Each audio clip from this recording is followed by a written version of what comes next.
नमस्कार, मैं हूं पवन त्यागी। अडानी अदानी मुद्दे पर जिस तरह से राहुल गांधी ने पिछले 5 साल में मोदी पर प्रहार किया है, मोदी जी ने पहली बार उस पर पलटवार किया और पूरी कांग्रेस बौखला गई। राहुल गांधी जवाब देने पे आए तो उन्होंने अपनी आफत खुद बुला ली है, क्योंकि राहुल गांधी ने मोदी को चुनौती दी कि यदि आपके पास कोई जानकारी है कि अडानी से या अंबानी से कांग्रेस ने ट्रक भर के चंदा लिया है, टेम्पो भर के चंदा लिया है, तो वो कह रहे जांच कराओ। तो निश्चित रूप से राहुल गांधी की इच्छा मोदी जी जरूर पूरी करेंगे, क्योंकि मैं जो खबर आपको बताने जा रहा हूं, अब ये राहुल गांधी तक अगर किसी ने पहुंचाई तो निश्चित जान लीजिए कि राहुल गांधी की नींद उड़ने वाली है। जी हां, आपको मैं एक बड़ी खबर यह बता रहा हूं कि जो खबर अभी तक आप तक नहीं पहुंची है, और वो खबर यह है कि मोदी जी ने राहुल गांधी समेत पूरी कांग्रेस को एक इशारा कर दिया है कि यदि आप ये समझ रहे हैं कि आप जो भी वसूली कर रहे हैं, जो भी उद्योगपतियों को डरा धमकाकर ब्लैकमेल कर रहे हैं, अगर आप ये सोचते हैं कि मोदी जी तक इसकी खबर नहीं है, तो आपसे बड़ा मूर्ख कोई भी नहीं है। मोदी जी ने जो ये सरेआम रैली में इशारा कर दिया, बल्कि खुलकर कह दिया कि ये जो शहजादे हैं यानी राहुल गांधी को उन्होंने जिस तरह से एक्सपोज कर दिया कि पिछले 5 साल से 5 उद्योगपति करते करते अडानी अंबानी पर रुके, और जिस तरह से अडानी अंबानी को भी अब चुनाव में नाम नहीं ले रहे हैं, यह साफ दिखा रहा है कि कांग्रेस के द्वारा डरा धमकाकर उद्योगपति से वसूली की गई। इसी के बाद यह अडानी अंबानी पर प्रहार राहुल गांधी का रुका है। और अगर मोदी जी को अगर वो कह रहे हैं कि हम चुनौती दे रहे हैं, राहुल गांधी कह रहे हैं कि जांच कराएं, निश्चित रूप से राहुल गांधी को मैं बता देना चाहता हूं, मेरे भी सूत्रों के हवाले से मेरे पास यह खबर आ गई है कि मोदी जी के पास यह पूरी डिटेल पहुंच चुकी है कि किस नेता के ठिकाने पर कितने पैसे गए। यह एक पूरा डिटेल एजेंसियों को दिया जा चुका है। चुनाव निपटने दीजिए, पूरा चुनाव हो जाएगा। मोदी जी प्रधानमंत्री जब तीसरी बार बन जाएंगे तो निश्चित रहिए राहुल गांधी जी, यह पूरा कच्चा चिट्ठा खुलने वाला है। कांग्रेस के उन नेताओं के लिए यह चुनौती है जो राहुल गांधी के इशारे पर इस तरह की वसूली कांड को अंजाम दे रहे हैं। यह वसूली चल रही है, जिस वसूली को ये कांग्रेसी कहते फिर रहे थे कि देखिए भारतीय जनता पार्टी ने ईडी और सीबीआई से डरा कर इस तरह से चंदा वसूली की है। हालांकि वो जो चंदा लिया गया था उसमें सभी पार्टियों का पूरी डिटेल बैंक के जरिए आई, इन्होंने सुप्रीम कोर्ट में डाला और ये सोच रहे थे कि इस पर मोदी को घेरेंगे, लेकिन घिर गए। खुद मोदी जी को प्रहार कर रहे थे कि ईडी सीबीआई का दुरुपयोग करके मोदी जी कंपनियों से चंदा ले रहे हैं। झूठ फैलाया गया।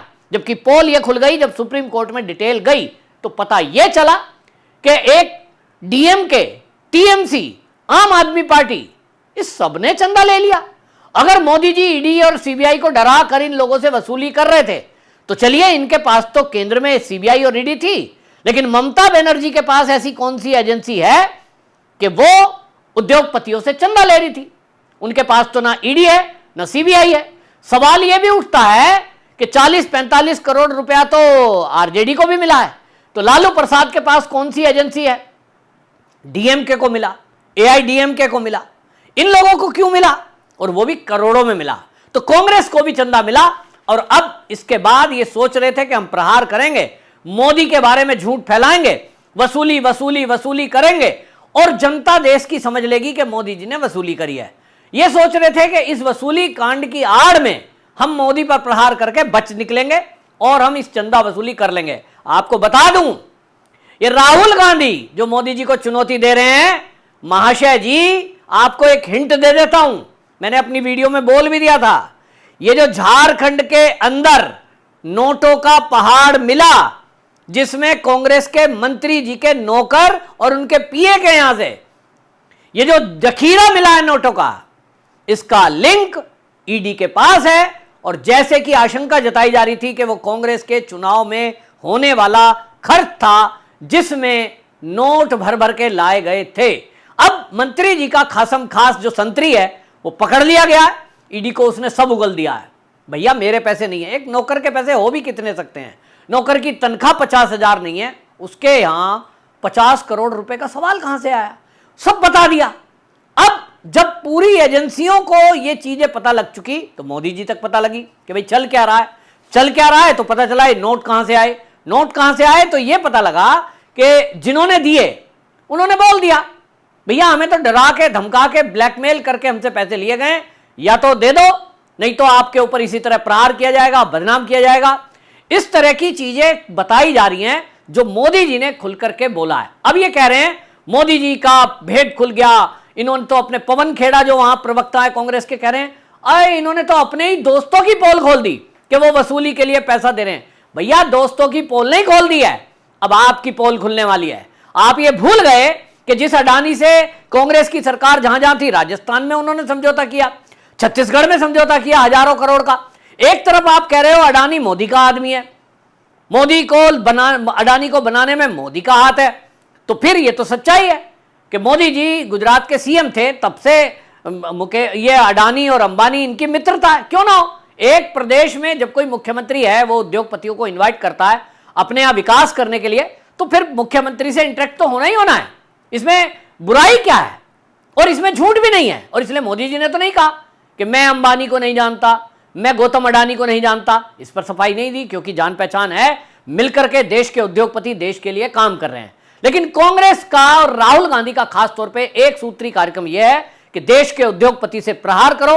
देश के उद्योगपति पे प्रहार करोगे तो स्वदेशी जो एक प्रोडक्ट है वो नहीं बन पाएगा। देखिए रामदेव भाई पीछे कितना पड़े हैं, ये सुप्रीम कोर्ट तक में भी केस लगा दिया, हालांकि आईएम में अब उसमें उल्टा पता है, लेकिन इनका एक सूत्री कार्यक्रम है कि देश के उद्योगपति पनपने ना पाए।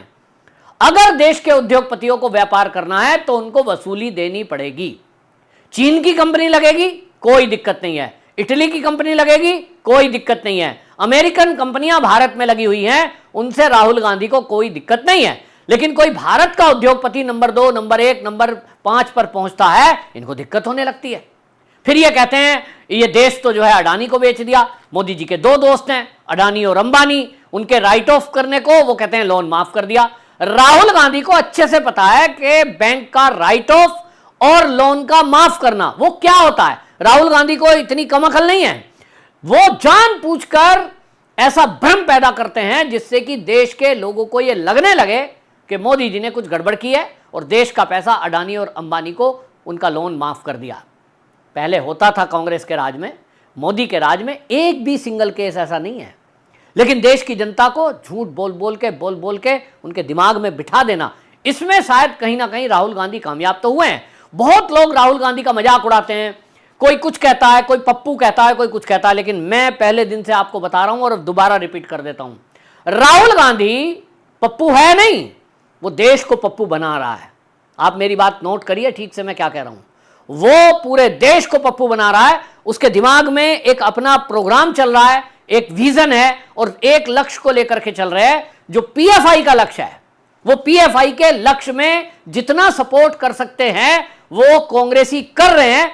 उनके इन दिनों के बयान को अगर आप कनेक्ट करेंगे तो आप पाएंगे कि मल्लिकार्जुन खड़गे साउथ की मीटिंग में क्या कह रहे हैं, राहुल गांधी का मैनिफेस्टो क्या कह रहा है और राहुल गांधी की जातिगत गणना क्या कह रही है। और अभी अभी तो वो राहुल गांधी अब इस बात पर उतर गया है कि देश के संसाधनों का एक्सरे कराया जाएगा, लोगों का एक्सरे किया जाएगा और उन लोगों को वो बांटा जाएगा संपत्ति जो गरीब हैं।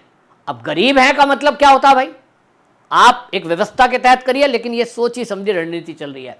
राहुल गांधी अच्छे से समझता है और उसके बावजूद वो विषयों को रखता है, अपना मजाक खुद उड़वाता है। लोगों को लगे कि ये तो बहुत भोला है, इसको तो समझ ही नहीं है, लेकिन उसको इतनी समझ है कि देश विरोधी ताकतों के साथ मिलकर के इस देश के खिलाफ षड्यंत्र कैसे रचने हैं। और इसलिए आप गौर करिए, राहुल गांधी ने आम आदमी पार्टी से मिलकर के जो समझौता किया है, पेपर पर समझौता चुनाव के शुरुआत होने के बाद हुआ है कि लोकसभा का चुनाव है, केजरीवाल और राहुल गांधी दोनों मिले हैं, एक मिलकर के चुनाव लड़ रहे हैं। लेकिन इनका एक सूत्री कार्यक्रम आप देखिए, अडानी पर प्रहार करने के लिए कांग्रेस की सरकार जब पंजाब में थी तब से प्रहार शुरू हुआ, आम आदमी पार्टी की सरकार आ गई तो वहां अंबानी के भी टावर, अडानी के भी टावर, उन पर हमले हुए, टावरों पे हमले हुए, ग्रीन स्टेरस साइलो जो है साइलो पे हमले हुए। ग्रीन स्टोरेज साइलो जो थे अडानी के, वहां उनको ये कह दिया गया कि ये तो पंजाब के किसानों की जमीन ले रहे हैं। झूठ फैलाकर, लोगों को भड़काकर उनको फंडिंग की गई और ये कहा गया कि आप अडानी के गोदामों पर जाइए और वहां हमले करिए। बंद करने के लिए पूरा इंतजाम इन्होंने कर लिया। वो तो अलग बात है कि इस बार की फसल ज्यादातर लेकर पंजाब का किसान अंबानी के स्टोरेज पर जा रहा है। वो पछता रहे हैं कि 3 कृषि बिल वापस क्यों हो गए, हमें तो मार्केट का रेट ज्यादा मिल रहा है। लेकिन राहुल गांधी का एक सूत्री कार्यक्रम है, और जिस तरह से अब मोदी जी ने सीधा सीधी बात खोल ही दी है कि कांग्रेस ने ये प्रहार करना बंद क्यों कर दिया, क्या इनको मोटा पैसा मिला है। अब ये मोदी जी का आप स्टाइल अगर देखेंगे, उनकी वर्किंग स्टाइल अगर आप देखते हैं, तो मोदी जी हमेशा बोलते भी हैं कि देखिए मैं तो पहले चुनौती दे देता हूं, उसके बाद एक्शन करता हूं। नोटबंदी के पहले नोटबंदी की चुनौती दे दी थी, ईडी के एक्शन होने के पहले ईडी की चुनौती इशारों में दे दी थी, और अब ये समझ लीजिए कि राहुल गांधी की कांग्रेस निश्चित रूप से 30-35 का आंकड़ा पार करेगी। लेकिन एजेंसियों की पूरी नजर है, और आपको एक बहुत महत्वपूर्ण खबर देने जा रहा हूं। जैसा मैंने कहा, सूत्रों के हवाले से मैं बता रहा हूं कि मोदी जी के पास पूरी डिटेल पहुंच चुकी है। हालांकि ईडी और सीबीआई जो है और इनकम टैक्स डिपार्टमेंट तो अलग है, लेकिन ये ईडी जो है ये काम करती है गृह मंत्री अमित शाह के अंडर। अगले कुछ घंटे में आप देखेंगे इस मामले में बड़ा एक्शन होने जा रहा है। एडवांस न्यूज दे रहा हूं आपको, ब्रेकिंग न्यूज। अगले कुछ घंटे में कांग्रेस के एक मंत्री के ठिकाने पर तत्काल एक्शन होने जा रहा है, और आप देखेंगे कि बक्से भरकर ही वहां से नोट मिलने की सूचना आ रही है, जैसा कि झारखंड में दृश्य देखा गया। एजेंसी की पूरी निगरानी है, वॉच किया जा रहा है, पैसा कहां से कहां मूव हो रहा है। देने वाले बता रहे हैं, उनको बता दिया गया है, और देने वाले बता रहे हैं, तो लेने वाले का तो बस फिर कहीं बचना मुश्किल ही है, क्योंकि देने वाला बताएगा किस शेप में दिए, कहां दिए, कौन सी डेट, कौन सी तारीख, स्थान क्या था। छोटा मोटा अमाउंट नहीं है, और इसलिए कोई ऐसा नहीं है कि जेब में रख के निकल जाएगा। कुल मिलाकर बहुत बड़ी खबर है, और अब ये कांग्रेस, राहुल गांधी खासतौर पे वसूली के मुद्दे पर खुद गिरने वाले हैं और बुरी तरह एक्सपोज होने वाले हैं। अभी आप देखेंगे ये चौथा चरण का जो चुनाव आएगा, उसके जस्ट कुछ घंटे पहले ये खुलासा होने वाला है। वंदे मातरम।